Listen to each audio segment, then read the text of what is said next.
Hey everyone, welcome back to MNMMPT Nati. This is Manmohit.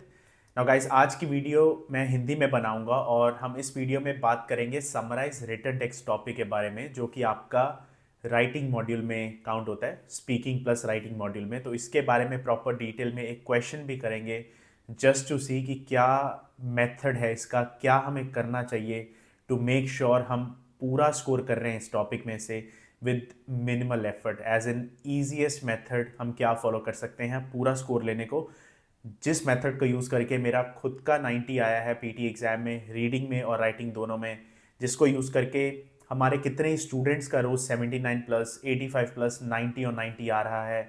और यही method आप follow कर सकते हो to get the exact same score. इससे पहले हम स्टार्ट करें, अगर आपको पीटी एकेडमिक या पीटी कोर के रिलेटेड कोचिंग चाहिए या नाटी हिंदी, नाटी पंजाबी या नाटी गुजराती के रिलेटेड कोचिंग चाहिए, तो आप हमें मैसेज कर सकते हो इंस्टाग्राम या फेसबुक पे, लिंक्स डिस्क्रिप्शन में गिवन है, या फिर आप सिंपली सर्च कर सकते हो M&MM PT नाटी. आप हमें वहाँ पे जब मैसेज करेंगे, will discuss, admin would be there, हम आपको रिप्लाई करेंगे and we can even discuss on the phone और एक प्रॉपर प्लान बना सकते हैं to make sure you guys can clear these exams in the very first attempt. अब हम वीडियो के बारे में बात करते हैं. तो समराइज रिटन टेक्स्ट की अगर हम बात करें, तो जैसा कि मैंने कहा कि वो राइटिंग मॉड्यूल में टॉपिक आता है. अब जब भी आप एग्जाम अपना स्टार्ट करोगे ना, तो आपको स्पीकिंग और राइटिंग सबसे पहले आएगा वहाँ पे, क्योंकि स्पीकिंग और राइटिंग मॉड्यूल हमेशा इकट्ठा होता है, followed by reading and followed by listening. तो ये आपका सेकेंड लास्ट टॉपिक है स्पीकिंग और राइटिंग मॉड्यूल में से. अब ये आपको मार्क्स देता है दो मॉड्यूल्स में, आपको रीडिंग में भी स्कोर जाता है और आपको राइटिंग में भी स्कोर जाता है. अब राइटिंग में इसलिए क्योंकि ये राइटिंग का ही टॉपिक है और आपको एक समरी टाइप करनी है इसके ऊपर. लेकिन रीडिंग में आपको इसलिए स्कोर देते हैं क्योंकि जब आप सही सेंटेंस पिक करो, जो भी आपको पैसेजेस गिवन है, और उसको अगर आप सही तरीके से लिखो, तो अकॉर्डिंग टू कंप्यूटर आपके रीडिंग स्कोर्स भी अच्छे हैं. अकॉर्डिंग टू कंप्यूटर आपका रीडिंग स्किल भी अच्छा है, क्योंकि आपने सही सेंटेंसेस पिक किए, सही मेन आइडियाज़ पिक किए जो भी उन्होंने आपको पैराग्राफ्स प्रोवाइड किए थे. तो इस पर ज़्यादा इतना नहीं सोचना होता है. तो आपको मैं बताऊंगा अभी जब हम एक क्वेश्चन भी करेंगे, तो इसको कौन से सेंटेंस पिक करने और कैसे आगे से आंसर टाइप करना, तो वो सब चीज़ें भी हम देखेंगे. पहले हम बात करते हैं स्कोरिंग की, समराइज रिटन टेक्स्ट की. तो स्कोरिंग चार चीज़ों में डिवाइडेड होती है हमेशा.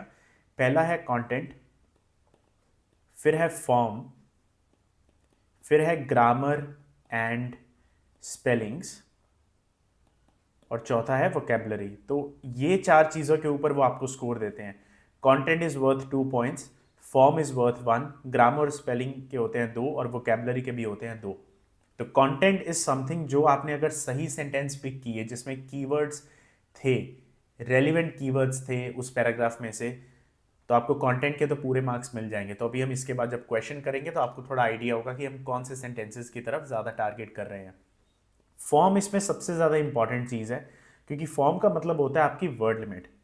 अब पीटी एग्जाम में आपकी वर्ड लिमिट होती है 5 to 75 वर्ड्स, ये होती है एकेडमिक की. और कोर की बात करें तो उसकी वर्ड लिमिट होती है 25 to 50 वर्ड्स. तो डिपेंडिंग ऑन आप कौन सा एग्जाम दे रहे हो, अगर आप कनाडा में हो या कनाडा आपका परमानेंट रेजिडेंसी सिटीजनशिप के लिए अगर आपको देना है, तो अगर आप कोर का एग्जाम दे रहे हो तो आपको ध्यान रखना है वर्ड लिमिट 25 से 50 मैक्सिमम रख सकते हो. और अगर एकेडमिक दे रहे हो, अगर आप ऑस्ट्रेलिया में हो, पीआर डालनी है, स्टडी पर्पसेस, कुछ भी रीज़न है, तो एकेडमिक आपका होगा ऑस्ट्रेलिया में, तो उसकी वर्ड लिमिट है 5 to 75. अब होता क्या है ना, फॉर्म में डिपेंडिंग ऑन आप कोई भी एग्जाम दो, चाहे आप एकेडमिक दे रहे हो चाहे आप कोर दे रहे हो, अगर आपने वर्ड लिमिट एक्सीड कर दी या आपने जो उनकी मिनिमम वर्ड लिमिट थी उससे अगर कम अपना आंसर टाइप किया, तो आपको वो स्ट्रेट अवे फॉर्म में देंगे 0. तो अगर आपने 75 से ऊपर वर्ड लिखे एकेडमिक में तो भी 0, अगर आपने 50 से ज़्यादा वर्ड लिखे कोर में तो भी 0, एंड अगेन 25 से कम लिखे कोर में तो भी 0, 5 से कम लिखे एकेडमिक में तो भी 0. और इसका ड्रॉबैक क्या है ना, अगर आपका फॉर्म में एक बार 0 आ गया तो आपका पूरा क्वेश्चन ही 0 हो गया, आपको फिर बाकी चीज़ों के वो मार्क्स नहीं देंगे अगर आपका फॉर्म में 0 हो गया. तो ये चीज़ आपको मेक श्योर करनी है कि वर्ड लिमिट सबसे इंपॉर्टेंट चीज़ है इस टॉपिक में. तो वर्ड लिमिट के बीच में ही हमें रहना पड़ेगा, क्योंकि अगर वर्ड लिमिट ठीक है, बाकी चीज़ों में अगर गलती करोगे तो आपको 0 नहीं होगा पूरे क्वेश्चन में, आपको फिर भी एक पार्शियल क्रेडिट वो देंगे. तो ये चीज़ का मेजर आपको ध्यान रखना है. फिर रही बात ग्रामर, स्पेलिंग और वोकेबलरी की. अब जो मेथड मैं एक्सप्लेन करूंगा, अगर आप उसी मेथड से समराइज रिटन टेक्स्ट करते हो तो ये दो चीज़ों पे आप नंबर नहीं कटवाओगे। ये दो चीज़ों में पूरे नंबर लेने बहुत ईजी है, प्रोवाइडेड आप वो मेथड फॉलो करो जो हम इसके बाद अभी डिस्कस करने वाले हैं। तो दो चीज़ें हैं जिसका आपको मेन ध्यान रखना है। एक तो कंटेंट जिसमें आपको सही सेंटेंस पिक करने हैं, रेलिवेंट इनफ कीवर्ड्स होने चाहिए, और दूसरा है फॉर्म जिसपे आपको मेक श्योर करना है वर्ड लिमिट आपकी एब्सोल्युटली परफेक्ट हो। अभी स्कोरिंग की अगर बात करें तो आपको एग्जाम में एक या दो क्वेश्चंस आएंगे, और डिपेंडिंग ऑन कितने क्वेश्चंस आते हैं तो आपको अप्रॉक्सीमेटली 7 to 14 मार्क्स मिलते हैं आउट ऑफ 90, डिपेंडिंग ऑन कितने क्वेश्चंस हैं। तो ये स्कोरिंग डिवाइड होगी रीडिंग और राइटिंग में। रीडिंग में अराउंड 40% स्कोर्स जाते हैं और 60% आपके जाते हैं राइटिंग में, तो ये आपका उस पर फ़र्क रहेगा। लेकिन दोनों टॉपिक्स में आपके मार्क्स डेफिनेटली जाएंगे, तो हमें एक बहुत ही अच्छा रिस्पॉन्स इस पर क्राफ्ट करना होगा। अभी हम देखते हैं कि इसको हम कैसे कर सकते हैं। तो मैं आपको एक क्वेश्चन डिस्प्ले करूंगा जो कि ये वाला क्वेश्चन है, तो इस पे हम अभी देखते हैं। तो आप अगर देखो इस पे, तो वी हैव गॉट 5 पैराग्राफ्स, 5 यहाँ, हाँ 5 पैराग्राफ इसमें गिवन है, और हमें अपना आंसर टाइप करना है 5 to 75 या 25 to 50, डिपेंडिंग ऑन आप कौन सा एग्जाम दे रहे हो। तो अगर हम अभी पिक करें, मैंने जैसे बोला कि आपको मेन सेंटेंस पिक करने हैं, मेन आइडिया जिसमें कुछ कीवर्ड्स हों, और दूसरी चीज़ मैं आपको अभी क्लैरिफाई कर देता हूँ, हमें पैराफ्रेज करने की कोई ज़रूरत नहीं है। अगर आप पैराफ्रेज करते हो वो गलत नहीं है, लेकिन वो बहुत रिस्की हो जाएगा, बहुत ज़्यादा टाइम कंज्यूमिंग है, और आपको ये भी मेक श्योर करना पड़ेगा कि आप मतलब ये कर रहे हो कि अगर पैराफ्रेज किया तो आपकी ग्रामर भी ठीक होनी चाहिए, आपके स्पेलिंग अगर आपने अपनी तरफ से वर्ड यूज़ किए वो भी ठीक होने चाहिए। तो बहुत ज़्यादा चीज़ों का ध्यान रखना पड़ता है, और आपको इन टोटल एग्जाम में 10 मिनट का टाइम देते हैं वो, तो 10 मिनट में इतना कुछ करना पॉसिबल इतना ईजिली नहीं है। तो हम क्या करेंगे, पैराफ्रेज बिल्कुल नहीं करेंगे, हमें सेम सेंटेंस उठाना है जो भी हमें गिवन है, और उसको हमें वर्ड बाय वर्ड टाइप कर देना है। तो अभी हम इसको ऐसा कर सकते हैं। आपने क्या करना है, जब आपको 10 मिनट मिले, आपका पहला टास्क है start reading the paragraph, skimming and scanning. पूरा थॉरली रीड करने की जरूरत नहीं है, सिर्फ ऊपर ऊपर से एक बार आप स्किम एंड स्कैन कर लो, just to find the sentence which is having the maximum amount of keywords. जो सेंटेंस आपको इंपॉर्टेंट लगे, जिसमें ज़्यादा कीवर्ड्स गिवन है, एग्जाम्पल्स वगैरह नहीं गिवन है, डायरेक्ट कोट्स नहीं गिवन है कि किसी ने कहा William Shakespeare said quotation mark on, और उस पर उन्होंने एक सेंटेंस दिया और फिर कोटेशन मार्क ऑफ। तो वो सेंटेंसेस नहीं लिखने, एग्जाम्पल्स नहीं लिखनी, conclusion sentence pick, conclusion question वाले सेंटेंस आपको पिक नहीं करने, कंक्लूजन वाले सेंटेंस आपको पिक नहीं करने। तो ये सब सेंटेंसेस को आपको स्किप करना है। सिर्फ वो सेंटेंस जो इंट्रोडक्टरी सेंटेंस है, जो कोई इंफॉर्मेशन इंट्रोड्यूस कर रहे हैं, उन सेंटेंसेस को आपको पिक करना है, और उनमें ऑब्वियसली ज़्यादा रेलिवेंट कीवर्ड्स होने चाहिए। तो अगर आप इसमें बात करो तो मैं क्या करूँगा, ज़्यादातर जब कोई नया पैराग्राफ होता है ना, तो उसका पहला सेंटेंस ही एक मेन आइडिया होता है, क्योंकि उसमें ज़्यादा कीवर्ड्स उन्होंने गिवन दिए होते हैं। तो इसमें रहा, in an era dominated by technology and screens the significance of genuine human connection can not be overstated. As our lives become increasingly intertwined with digital platforms, it's essential to recognize and nurture the human relationships. तो ये वाला sentence थोड़ा ज़्यादा better sound कर रहा है, तो मैं क्या करूँगा, इसको हम कॉपी कर लेते हैं। अब ऑब्वियसली एग्जाम में आप कॉपी पेस्ट नहीं कर पाओगे, एग्जाम में आपको टाइप करना पड़ेगा, but just for the sake of our answer हम इसको ऐसा कॉपी पेस्ट कर देंगे, और कोई पैराफ्रेज कुछ नहीं करना, एग्जैक्टली सेम सेंटेंस लिखना है ऐसे ही वर्ड बाय वर्ड। उसके बाद हम कनेक्टर अपना डालेंगे। अब हम कनेक्टर में हमेशा रेकमेंड करते हैं या तो मोर ओवर या फिर हाउएवर, क्योंकि ये दोनों कनेक्टर सबसे ईजी हैं, क्योंकि आप इसमें ग्रामर मिस्टेक नहीं कर सकते। अब आपको अगर मोर ओवर या हाउएवर कोई भी इनमें से लिखना है, तो उसका रूल क्या होता है, आपको पहले डालना है सेमी कॉलन, ऐसे करके वो वर्ड के साथ ही आएगा, स्पेस, फिर आप डालो मोर ओवर या हाउएवर, डिपेंडिंग ऑन आप कैसा सेंटेंस पिक कर रहे हो। अभी मैंने मोर ओवर लिख दिया, लेकिन अगर मुझे लगा नेक्स्ट सेंटेंस जो वो दे रहे हैं वो ऑपोजिट सेंटेंस है जो मैंने लिखा है, तो I will use however in that case.